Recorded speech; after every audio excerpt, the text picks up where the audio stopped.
तर थोडंसं ढगाळ वातावरण झाल्यामुळे ग्राहकांची थोडीशी घाई चालली. आला का आमचा नंबर, आला का आमचा नंबर.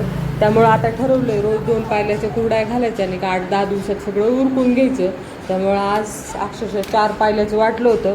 एवढी सगळी प्रोसेस करायला जवळपास मी 4.5-5 तास एका जागेवर बसून होते. काय सांगायचं, फार अवघड परिस्थिती असते. पण असो, आपण जी जबाबदारी घेतली ती नक्कीच पार पाडली पाहिजे आणि एकदम व्यवस्थित.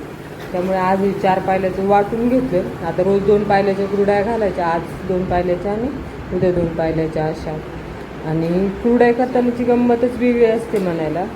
तर त्या पावसाळा जवळ आल्यामुळं गिरायकांची आमचा नंबर, आमचा नंबर, आमचा नंबर. आज एवढं वाटले. आता रोज 2-2 पायल्याच्या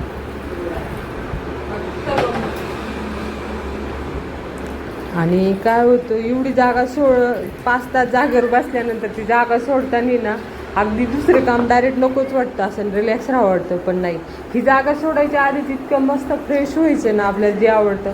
मला ना असं जबाबदारीतून थोडंसं लहान व्हायला ना तर खूप इच्छा आहे. मी अशी थोडीशी लहान झालं पाहिजे जबाबदारीतून, ही नको. मग त्यासाठी मी असं थोडंसं लहान असल्यासारखं नाही का, अशी पोच दे तशी पोच दे असं काहीतरी करायचं विरंगुळात, की जेणेकरून थोडं आपल्या चेहऱ्यावर आपणच हसू आणायचं आणि पुढच्या कामाला लागायचं.